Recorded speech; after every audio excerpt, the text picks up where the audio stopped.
Hello ಎಲ್ರಿಗೂ, ನಾನು ನಿಮ್ಮ ಪ್ರೀತಿಯ ಇಟ್ಸ್ ಮಿಸ್ ಸೇವಾ. ಏನಿವತ್ತು ಬೆಳಗ್ಗೆನೇ ಎಲ್ಲಿ ಹೋಗ್ತಿದ್ದಾಳೆ ಅಂತ ಯೋಚನೆ ಮಾಡ್ತಿದ್ದೀರಾ? ಎಲ್ಲಿಗಿಲ್ಲ, ಬಳ್ಳಾರಿಗೆ ಹೋಗ್ತಿದ್ದೀನಿ. ಸ್ಟಾರ್ಟಿಂಗ್ ಬಸ್ ಹತ್ತಿದ ಕಾಲ ಮೇಲೆ ಕಾಲ ಕಂಡು ನಾನು ರಾಜ ಅನ್ನೋ ರೈತೆ ಕೂತಿದ್ದೆ. ಆದರೆ ಕೊನೆಗೆ ಏನಾಯ್ತು ಅಂತ ಗೊತ್ತಾಗುತ್ತೆ, ಫುಲ್ ವಿಡಿಯೋ ನೋಡಿ.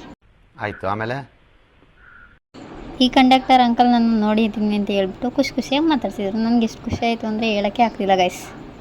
ಅಲ್ಲಲ್ಲಲ್ಲಲ್ಲಲ್ಲಲ್ಲ ಹಾಗೆ ಇವ್ರು ನನ್ನ ಇನ್ಸ್ಟಾಗ್ರಾಮ್ ಐಡಿ ಕೂಡ ಫಾಲೋ ಮಾಡಿದರು. ಅದಕ್ಕೆ ನಾನು ಯೋಚನೆ ಮಾಡ್ತಿದ್ರೆ ಏನಾರು ಸರ್ಪ್ರೈಸ್ ಕೊಡ್ಬೋದಲ್ಲ ಅಂತ. ಅವಾಗ ಒಂದು ಐಡಿಯಾ ಹೊಳಿತು, ಟಿಕೆಟ್ ಮೇಲೆ ಯಾಕೆ ಏನಾರು ಬರೆದು ಕೊಡಬಾರ್ದು ಅಂತ. ಅದಕ್ಕೆ ಈ ಲೈನ್ಸ್ ಬರೆದೆ, ಹೇಗಿದೆ ಅಂತ ನೋಡಿ.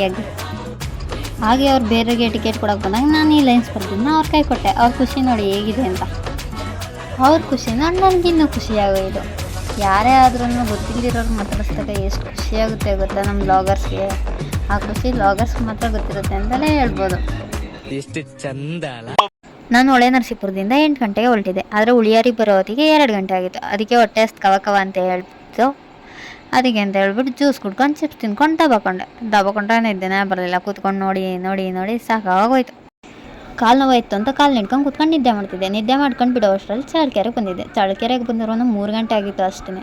3 ಗಂಟೆ ಆದ್ರೂ ಚಳ್ಳಕೆರೆನಲ್ಲೇ ಇದ್ದೀನಿಲ್ಲ ಅಂತ ಡ್ರೈವರ್ ಸಿಗಲ್ಲ. ನಾನೇ ಕೂತ್ಕೊಂಡು ಗಾಡಿ ಓಡಿಸ್ಬಾರ್ದು ಅಂದ್ಕೊಂಡೆ. ಆಮೇಲೆ ಜ್ಞಾನೋದಯ ಆಗ್ಬಿಟ್ಟು ನಾನೇನಾದರೂ ಆ ಸೀಟಲ್ಲಿ ಕೂತ್ಕೊಂಡ್ರೆ ನಿಜವಾಗ್ಲೂ ಯಾರೂ ಬಳ್ಳಾರಿಗೆ ಹೋಗಲ್ಲ, ಇಲ್ಲೇ ಯಾವ್ದಾದ್ರು ಚರಂಡಿಲಿ ಇರ್ತಾರೆ ಅಂತ. ಅದಕ್ಕೆ ನಾನಾಗೆ ಸುಮ್ಮನಾಗ್ಬಿಟ್ಟೆ. ಬಸ್ನಲ್ಲಿ ಬಿದ್ದು ಎದ್ದು ಕೊನೆಗೂ ಬಳ್ಳಾರಿಗೆ ಬಂದುಬಿಟ್ಟೆ ಗೈಸ್. ಬಳ್ಳಾರಿಗೆ ಬಂದಮೇಲೆ ಕಾಯ್ದು ನಮ್ಗೆ ಕರ್ಕೊಂಡು ಹೋಗಿ ಬರ್ತಾರೆ ಅಂತ ನನಗೆ ಸುಸ್ತಾಗಿರೋದ್ರಲ್ಲಿ ಇನ್ನೂ ಸುಸ್ತು ಮಾಡಿಬಿಟ್ಟ ಈ ವಿಜಯನ. ಅವ್ನು ಲೇಟ್ ಮಾಡಿದರೂ ಪರವಾಗಿಲ್ಲ, ನನಗೆ ದೈಪುರಿ ಕೊಡಿಸ್ಕೊಂಡು ಕರ್ಕೊಂಡ್ಬಂದ. ಅದೇ ನನಗೆ ದೊಡ್ಡ ಖುಷಿ.